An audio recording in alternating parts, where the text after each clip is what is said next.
जय जगन्नाथ। आज कलिजुग सरी जाइछि बोली केही विश्वास करने को राजी नुहंती।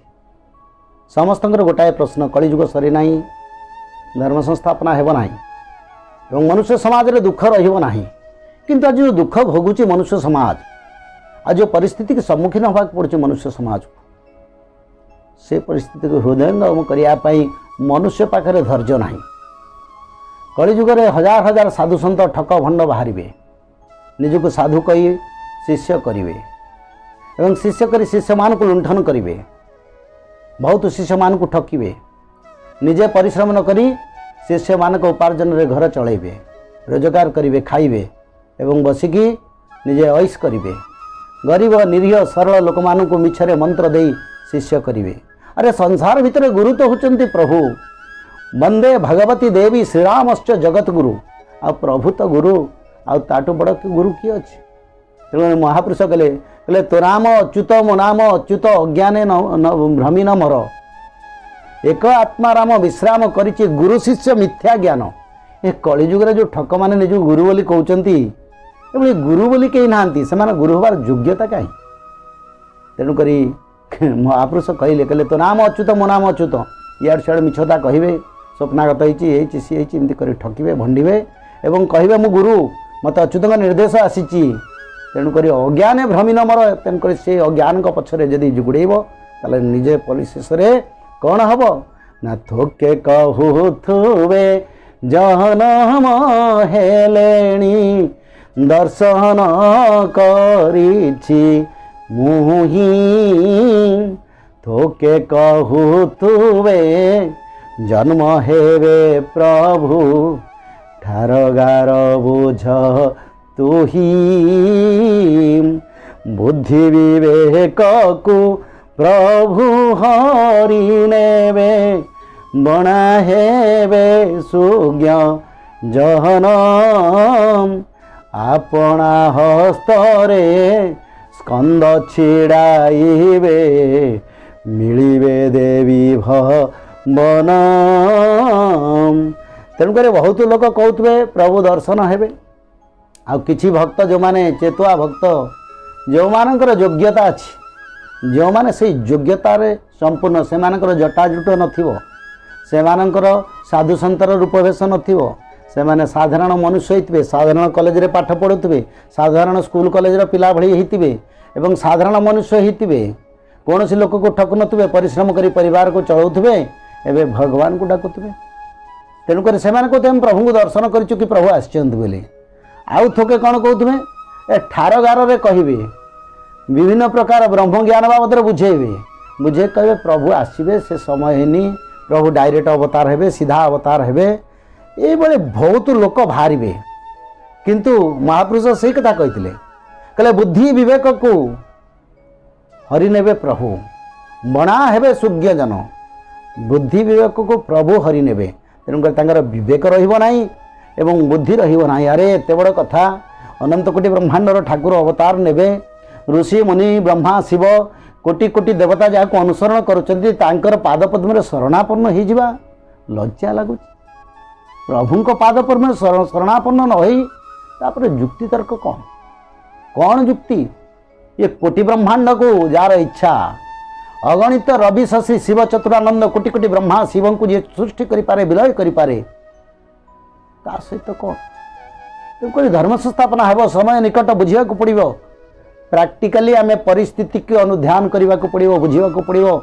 समस्त शास्त्र को अनुध्यान करके मुझे कहूँ, बिना शास्त्र कहूना। तेणु महापुरुष कहले बुद्धि विवेक को प्रभु हरि नेबे, बणा हेबे सुज्ञ जन, जहाँ साधु सन्त बोली लोक कहते, जहाँ गुरु बोली कहते, से माने बणा हेबे, से माने बुझेबे। कहले ठार गार बुझ हे तुई, ठार गार बुझौथे किंतु प्रभु अवतार नहीं।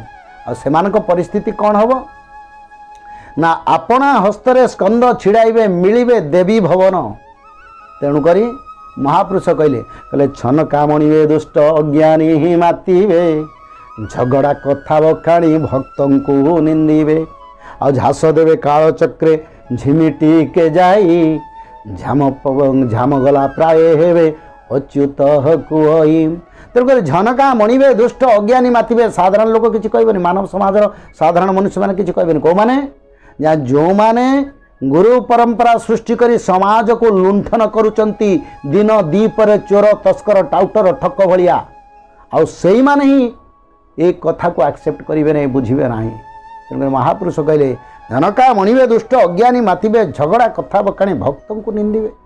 यदि भक्त मैंने भल पाते प्रभु को जन्म को प्रभु कथा बुझापी से भक्त को निंदा करेंगे याड़ू सियाड़ू कथा कहीकि समाज को मतिभ्रम करदे जो दुर्योधन मतिभ्रम होता कौरव कोटि सेना ध्वंस होगला। तेणुक ये परिस्थिति आगू को हम। तेणुक महापुरुष कहले कहले आपणा हस्तर स्कंद छिड़ाइबे मिलिबे देवी भवन। तेणुक एमाने सब संहार रे जिबे। तेणुक समय उपनीत धर्म संस्थापना पृथ्वी कंपुची उत्तर मेरु दक्षिण मेरु तरलुची बरफगड़ तरली तरली चली सूर्यर जलपतन बढ़ी बढ़ी चली मेघ ठीक समय होना मनुष्य मान भितर बहुत परिवर्तन होउची। तेणुक जो समाज रे परिवर्तन हेब श्रीक्षेत्र बारंबार विपद माड़ी आसब से समय प्रभुंकर अवतार ने प्रभुंकर अवतार हेब। आज से समय उपनीत समय को बुझ आज यदि समय को न बुझ महापुरुष कहले कहले एक काठ मालिया हत होई जीवे जोबरा घाट रे सार अलेखिया परा नाश होई जीवे होई हजार हजार कहले एक काठ मालिया हत होई जीवे जोबरा घाट रे सार। तेणुक जोबरा घाट परीक्षा हम आगू को जो मैंने साधु सन्त कहते जो गुरु परंपरा सृष्टि कर शिष्य मान सहित से जोबरा घाट को जीवे ना देवादेवी मैंने घोषाड़ी ने उठे ने बलपूर्वक आते कौन हम ना महापुरुष कहले कौन हम ना हजार हजार संख्यार से विनाश हम कहीं माछ आमिष खाऊे तामसिक भाव थी लोक ठकिकी गुरु होते आई गुरु मान मुखा खोलीदेव कौटी ना जोबरा घाट समय आसुची जोबरा परीक्षा हम समय भी निकट।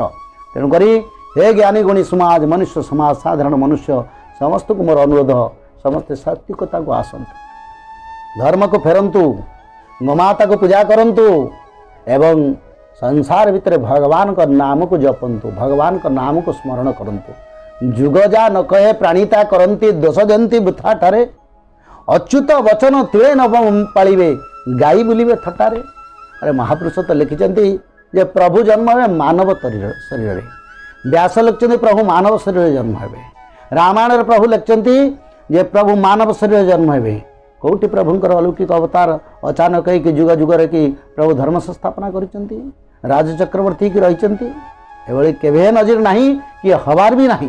तेणुक जो मैंने कहते से परिस्थिति की बुझी नहांती। तेणुक मानव समाज विपदगामी न होगी सत्य पथरे चालू एवं ये समाज उद्धार पाइब ए समाज उद्धार पाईगले भगवान ही खुशी हेबे कारण प्रभु कहले मो ना हूँ मंगलमय आ मु समस्त सुख देवाई सृष्टि करिछि मो मानव समाज प्रति जो विपद आसुची जो मानक विरोध करुचंती से मानक रास्ता हटई दे मोर भक्त को मु मानव समाज को प्रकृत मानव मानक सुख देवी। तेणुक आज तो समय हो जाए पर पर्यालोचना करवा।